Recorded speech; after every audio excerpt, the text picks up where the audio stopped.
I'm clean. Hello, it's your boy Davidoff. So AFL did upload round 23, so we'll react to that right now. And we also got Kane Cornes tribute and analytics in the AFL, the most data-rich sport on earth.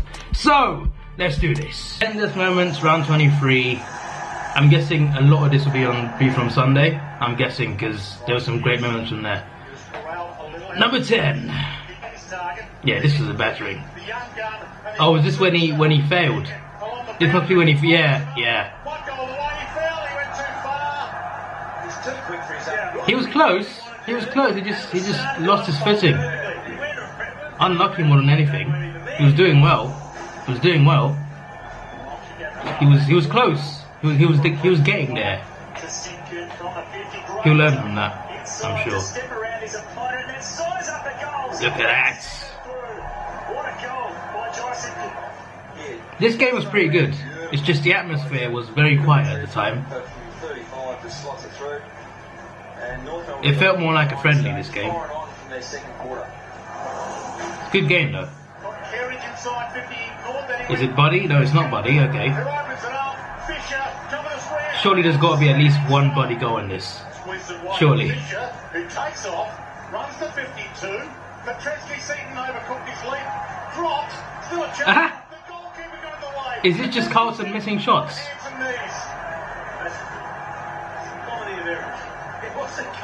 Yeah. A lot of errors there from both teams. Yeah, I thought this game would be a lot closer, to be fair. It was a clear victory by Geelong, but I thought it would be closer, especially after their draw early in the season. Oh, so close. Good play.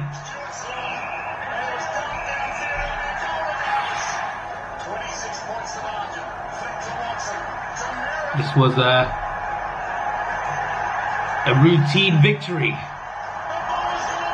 That was a good goal. What's number 5? Here we go. Well, actually, Essendon was Sunday as well, wasn't it? Oh yeah.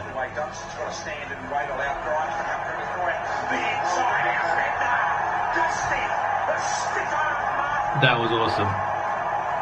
I kind of knew deep down that the Saints were not going to win this, even though it would have made it interesting. They were just always going to lose this game, especially considering Richmond's form of late. Oh, this game of the week, game of the round.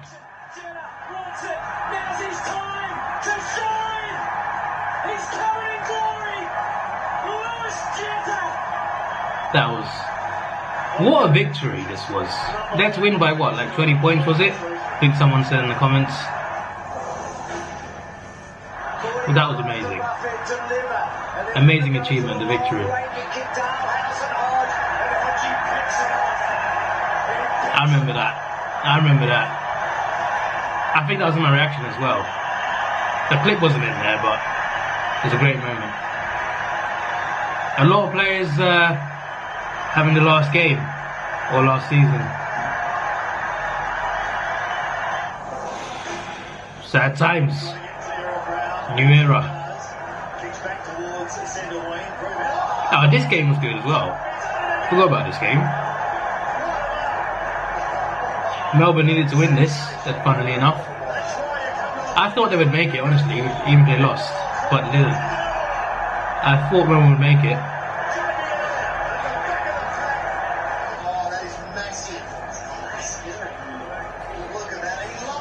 What a mark. What a mark. Couldn't have deserved the win though, they played really well.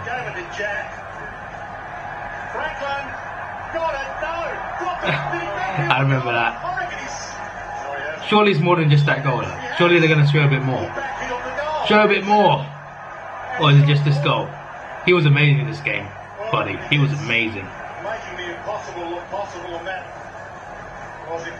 So good. Yes, I knew it. They were going to show more. There are just so many good goals in there. Nice one. He's so good. So good. Kane Cornes tribute. saw something on Facebook the other day about a teacher that said to Kane, when Kane was 12, he said, "What are you going to do when you get older?" And he said, "I'll be an AFL footballer." Okay. And this person said, "Yes, and what if that doesn't, if you don't do that?" And he said, "I'll be an AFL footballer, full stop." That's always a question. Ever do. When someone wants to be a sports player, what's your backup plan? He was such a happy, loving young man, but then when he started, the passion came towards football. He became just the most driven, focused person that you could ever meet. And I don't think he's changed. Okay. Yeah, we didn't have a backyard, but every night after school without fail, we'd go down to Partridge House. The local kids would all gather there. They'd be a group of 10 of us, and we'd just go for it. I was quite brutal to Kane when we were younger. Something I'm not that proud of looking back on it. Something that he's had really given me before, but I'm sure being really hard on him played a little part of where he's got to today. And they were great days and battles that I always still look back on today. I'm sure he remembers them with the same fondness as I do, but hopefully he got a little bit out of it.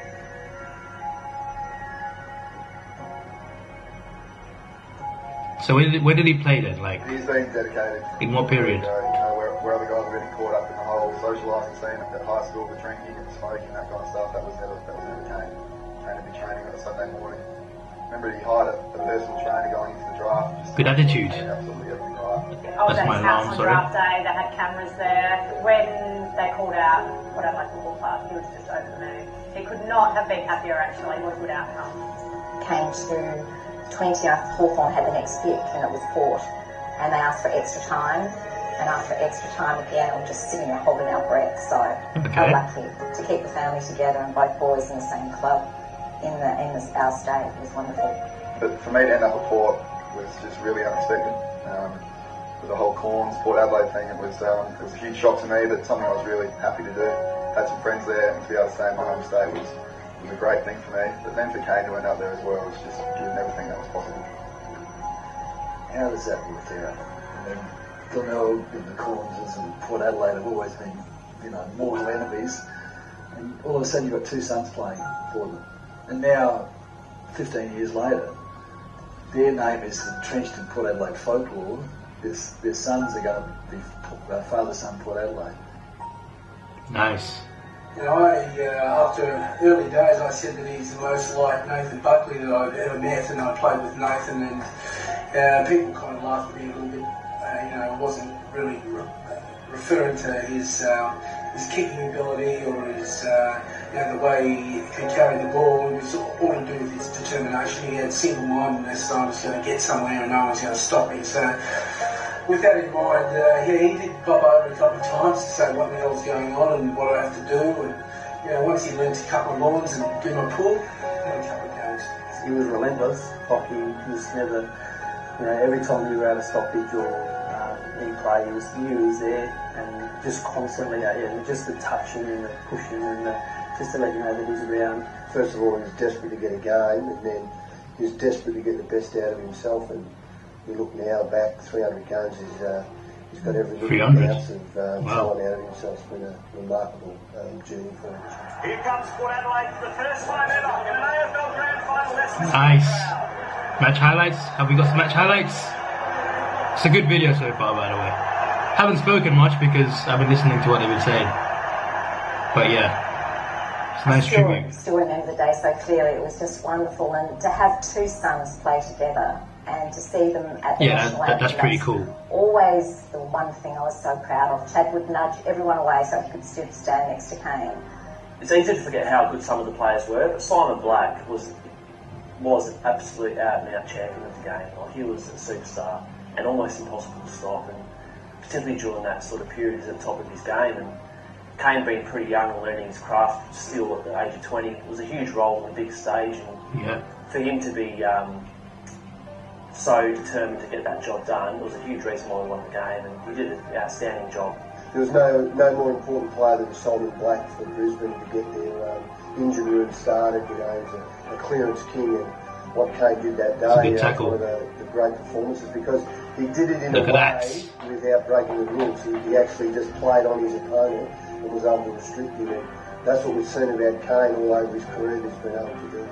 He played a massive role in us winning the 2004 grand final. I know that with the medal around his neck, he sleeps very comfortably that he's achieved that, and he played a major role for everyone. And we all love him for it, and we certainly thank him for just doing what he does on the day. And I think that's the best thing you can do as a player, is to deliver your best stuff on the biggest day, and he did. That's cool. That's cool. Look at that. There it is. It's all over. Port Adelaide. They had the power to win. I remember as soon as I saw him, they looking for Kane, finding him. I think I saw the grand final as well. I think so. Just I remember do now. that with your brother, look back on the job he had with Simon Black, and almost won Norm Smith from doing that. Just a credit to him, and just a memorable have forever. If I could take just one day out of a football life, Okay. because of how many people were affected, there's no doubt Grand final. 2004 was the greatest football day in our family. It would be. One the big one. With no regrets, awarded fantastically, best and fairest, and I think was it 10 years he finished in the top 3 of the best and fairest. That's just unheard of at any club, and he should be very proud of his consistency. But it's not a fluke, it's all based on hard work, and it's based on preparation, and what a wonderful example he's shown to his family, his kids in the future, and certainly the playing list is still there at Port Adelaide. It's almost hard to put into words when you consider his record and what he's been able to do. AFL games record holder for the club. First Port Adelaide player to play 300 AFL games. I mean, his numbers are amazing. His legacy will live on forever. His family legacy will live on forever, not just Kane. It'll be Chad as well. What a pair of brothers we'll have at the footy club. To see this young man who had so many insecurities through his whole football career, and as we know, pestered every coach and every person he probably could, and to stand very, very tall and be very confident of the decision he's made. He speaks so well, and preparing himself to look after his family in the next step. I'm incredibly proud. Oh, look, I've been really fortunate that I've seen Kane at a stage in his career that he just wanted to be around and wanted to be a part of the football club, and he gave everything he did to our football club, and I'm incredibly honoured that he's been able to play the way he has for our footy team at that time. I just wish I could have been here a little bit longer, because I've been part of Port Adelaide for a little time, and you just know that sitting in a room now that says we are Port Adelaide, and you just know that Kane Cornes is Port Adelaide. That's a really good tribute. Really good tribute.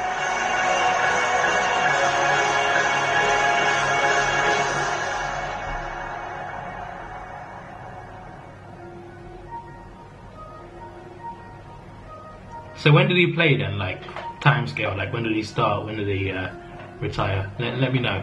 Oh, so the video was 2 years ago, so I'm guessing that's when he retired. But yeah, that was a nice tribute. It was very different to what I usually react to. The next video, I'm guessing there's a lot of talking in it because it's about AFL analytics. So let's have a look at this.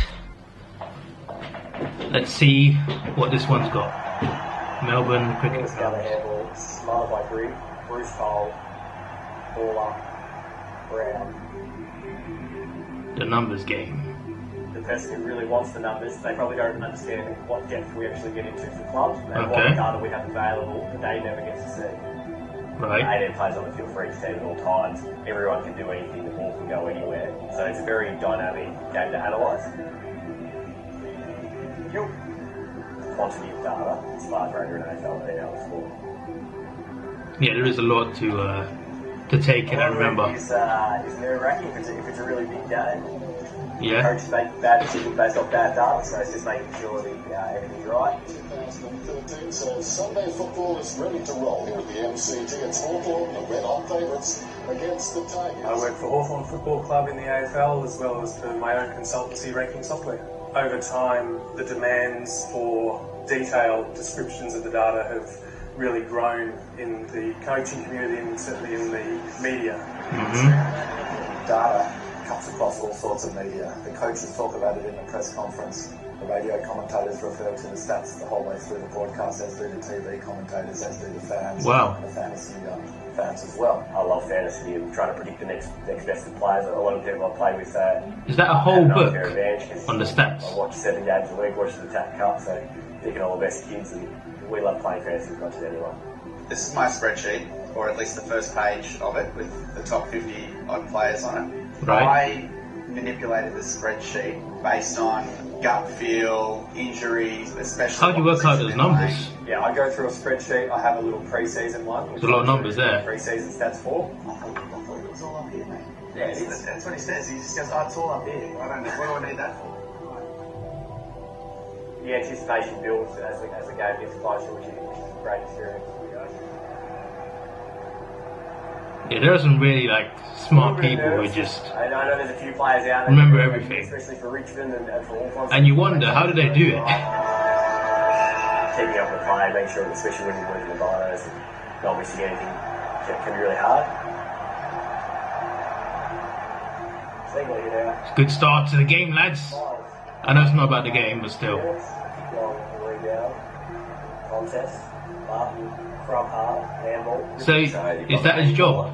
To watch the game live at the ground with the binoculars. Okay. And calls the main stats. Samson here. Oh, okay. So Sharks. that's an interesting job. I couldn't do that.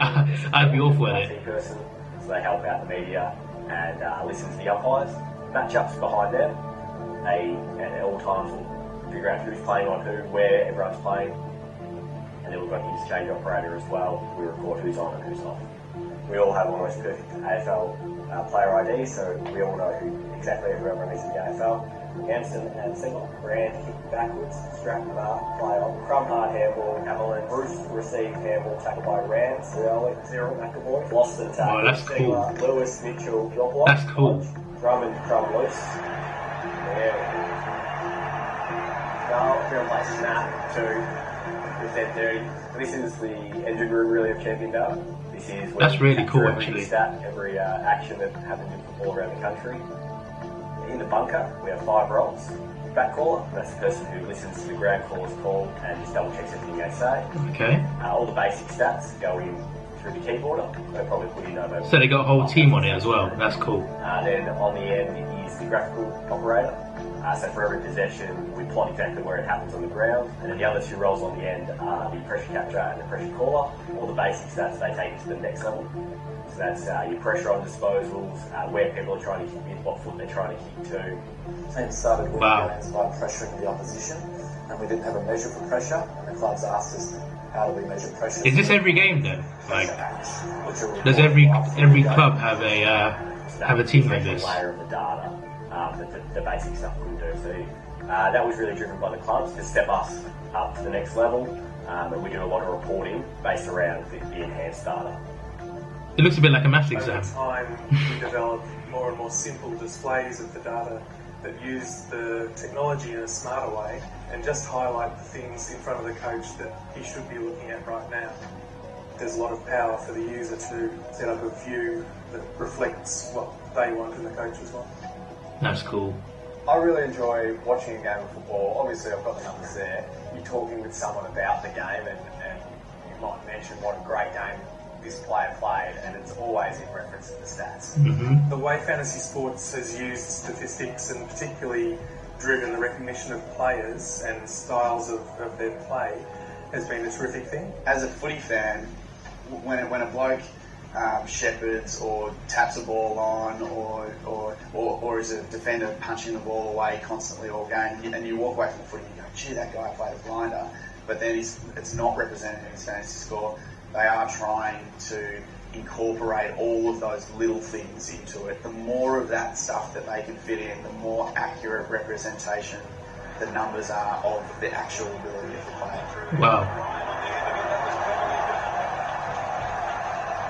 We've already come a long way, but in terms of the future, we have access to every single player's tracking data live throughout the match, as well as all their kicks. That's cool. And also, if you pop that into a visualization through virtual reality, you can actually pick if you want to be Cyril Rioli today or Sam Mitchell, and you can actually watch the game from their point of view.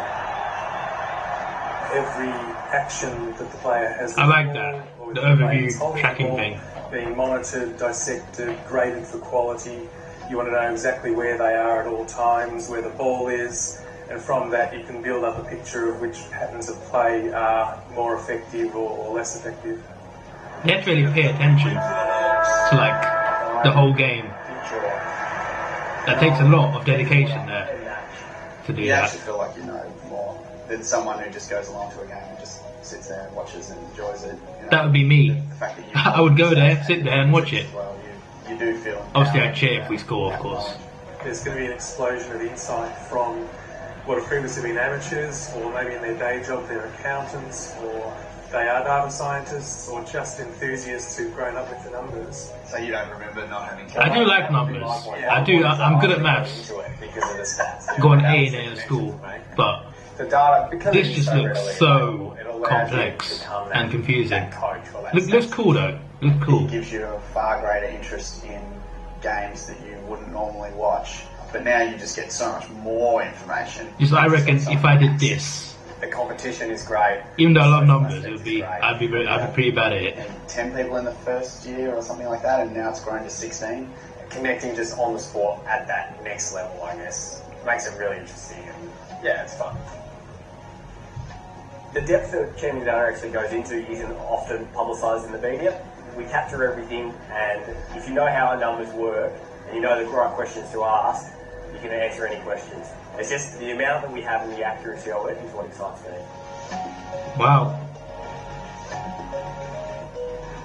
That's awesome. So yeah, I quite like that, to be fair. I didn't expect to like it as much as I did, but that was actually really interesting. Thanks for the other requests, by the way, on the bad lip reading video. I didn't expect that many, but I got 9 requests, so I will get to those whenever I can. This is your boy Davidoff. Please like, share, subscribe. Thanks for watching. Have a good day, and see you.